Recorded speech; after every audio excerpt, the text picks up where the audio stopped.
Thanks for joining us for the fifth and final part in our Cultural Agility series on developing a great culture that can lead change.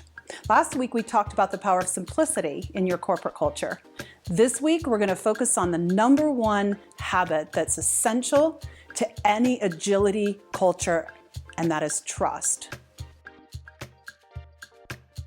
One of the most central and powerful principles in the Agile Manifesto is to build projects around motivated individuals, give them the environment and support they need, and trust them to get the job done. Easier said than done.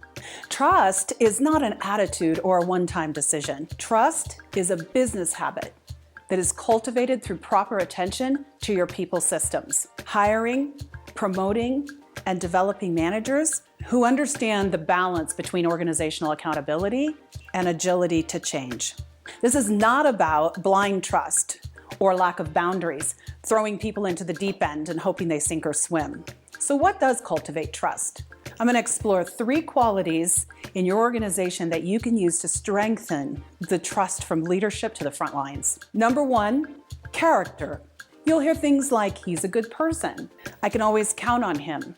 What you see is what you get. She lives the values of integrity, respect, and personal responsibility. When character is strong, you will hear things like, he or she always does the right thing even when it's hard.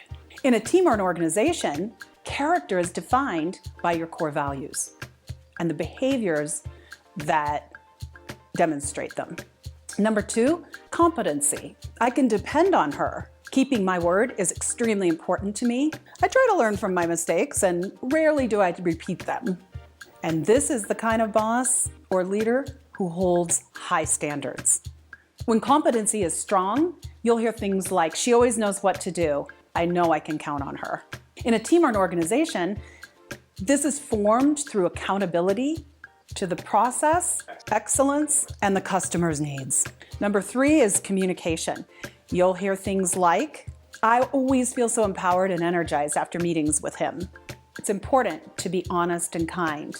They validate others' feelings and needs while always being clear and direct. When great communicator practices leadership, you'll say, this is one of the best bosses that I've ever worked for. So if trust is broken down in your team or in your organization, it helps to backtrack and look at, is this a character issue? Is this about their competency and their inability to do the job? Or is this a communication problem? And pinpoint, where does the problem stem from? When you put these 3 elements together in a leader, you get the highest level of trust within the people that they impact.